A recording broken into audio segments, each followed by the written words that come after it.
ഒരു കാലത്ത് സോഷ്യൽ മീഡിയയിൽ നിറഞ്ഞു നിന്നിരുന്ന താര ദമ്പതികളായിരുന്നു മെഹനാസും റിഫയും. ഇരുവരുടെയും പ്രണയവും വിവാഹവും എല്ലാം തന്നെ സോഷ്യൽ മീഡിയയിൽ നിറഞ്ഞു നിന്നിര ഒന്ന് തന്നെയായിരുന്നു. എന്നാൽ റിഫയുടെ മരണവും അതിനുശേഷമുള്ള സംഭവവികാസങ്ങളും എല്ലാം തന്നെ മെഹനാസിന് ഹേറ്റേഴ്സിനെ കൂട്ടിയെന്ന് തന്നെ പറയാം. റിഫയുടെ മരണത്തിൽ നിന്ന് റിക്കവർ ആവുന്നതിന് മുന്നേ തന്നെ മെഹനാസ് വീണ്ടും ഒരു വിവാഹം കഴിച്ചു. സഫ മെഹ്നു എന്നായിരുന്നു ഭാര്യയുടെ പേര്. ഇരുവർക്കും ഒരു കുഞ്ഞും ജനിച്ചു.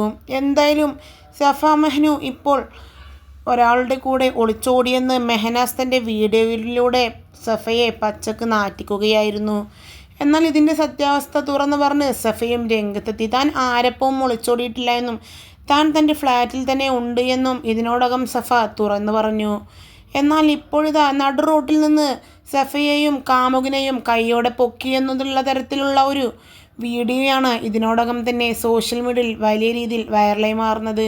അതിന് സഫ ഇട്ട കമൻറ്റും ഇങ്ങനെ: ഇതിൻ്റെ എക്സ്പ്ലനേഷൻ ഞാൻ തരും ഗായ്സ്. നീ പ്രഗ്നൻ്റ് ആവുന്ന പെണ്ണുങ്ങളുടെ സ്കാനിങ് റിപ്പോർട്ട് മാറി വൈഫിനെ അയക്കല്ലേ കേട്ടോ, ശ്രദ്ധിക്കണേ എന്ന് പറഞ്ഞ് വീഡിയോ പോസ്റ്റ് ചെയ്ത ആളെ ട്രോളിക്കൊണ്ടായിരുന്നു സഫ മെഹ്നു ഇതിന് മറുപടി നൽകിയത്. എന്തായാലും ഇത് സത്യമല്ല എന്നാണ് സഫ പറയുന്നത്.